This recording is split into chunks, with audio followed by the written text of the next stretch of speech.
खबरों में आगे बढ़ते हम नजर दिल्ली पर डाल लेते हैं। दिल्ली में कांग्रेस और आम आदमी पार्टी के बीच जो कलह शुरू हुई थी अब वो खुलकर सामने आने लगी है।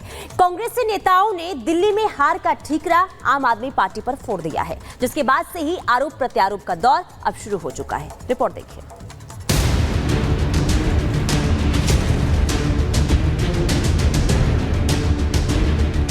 लोकसभा चुनाव बीते अभी एक महीना भी नहीं हुआ, लेकिन अभी से इंडी गठबंधन में सरफुटअव्वल शुरू हो गया।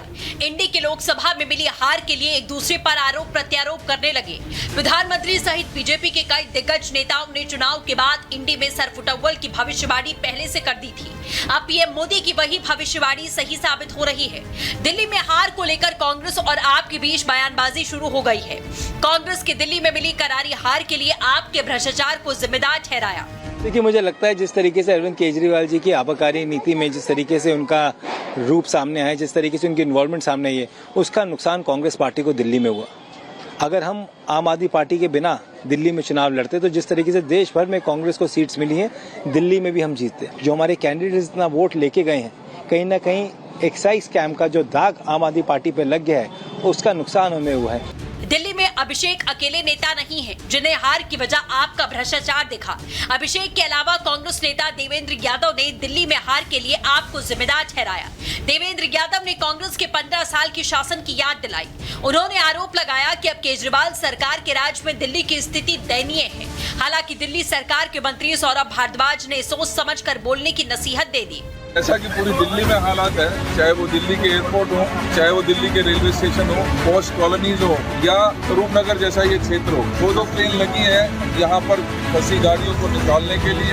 दिल्ली की सरकार लगातार लोगों को धोखा देने का काम कर रही है, उनको झूठे वादे करने का काम कर रही है। और हमने पहले ही जैसे कहा था, दिल्ली में जैसे ही पहली बारिश होगी, इस दिल्ली की नालों की सफाई की पोल खुलेगी। आज के समय में अपोजिशन पार्टीज के अंदर फूट हो, मुझे नहीं लगता कि अच्छी बात है।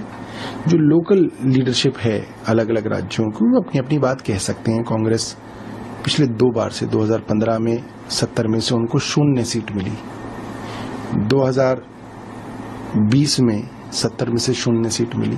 तो जाहिर सी बात है, देवेंद्र यादव खुद लगातार चुनाव हारते आ रहे हैं, तो उनके मन में एक चुभन होगी।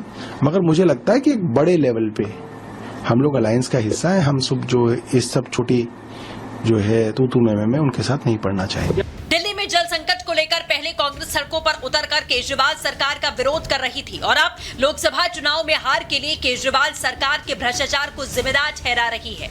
आम आदमी पार्टी और कांग्रेस में टसल रह रहकर दिख रही है। हालात ये है कि अब कांग्रेस नेताओं के सोशल मीडिया प्लेटफॉर्म केजरीवाल सरकार को कोसने वाली पोस्टरों से फटे पड़े हैं। दिल्ली में जल संकट से लेकर जल भराव को लेकर केजरीवाल सरकार पर हमला बोला जा रहा है। इंडी गठबंधन जब बना था तो बड़े बड़े दावे किए थे, एकता की मिसाल दी जा रही थी, लेकिन चुनाव हारने के बाद ही आपसी फूट दिखने लगी। बीजेपी इंडी के इस आपसी लड़ाई पर तंज कस रही है। बीजेपी नेताओं का कहना है कि इंडी गठबंधन में जो कुछ हो रहा है उसका उन्हें पहले से ही अंदाजा था। इंडी फूट उनके लिए कोई नई बात नहीं है। चुनाव जैसे खत्म वैसे आम आदमी पार्टी कांग्रेस पार्टी का रिश्ता भी हजम। INDI alliance is over. जिस प्रकार से पंजाब में तो अलायंस था ही नहीं, दिल्ली में तलाक हो ही गया था चुनाव के बाद, अब तो देखिए कि कैसे कांग्रेस के नेता अभिषेक दत्त कह रहे हैं कि अरविंद केजरीवाल शराब घोटाले में लिप्त थे, इसलिए हमें नुकसान हुआ।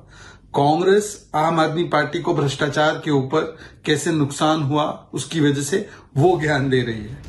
इंडी गठबंधन ने 2019 के मुकाबले कई राज्यों में ज्यादा सीटें जीती, लेकिन दिल्ली में बीजेपी ने क्लीन स्वीप किया। दिल्ली में आप और कांग्रेस एक साथ मिलकर चुनाव लड़ रहे थे।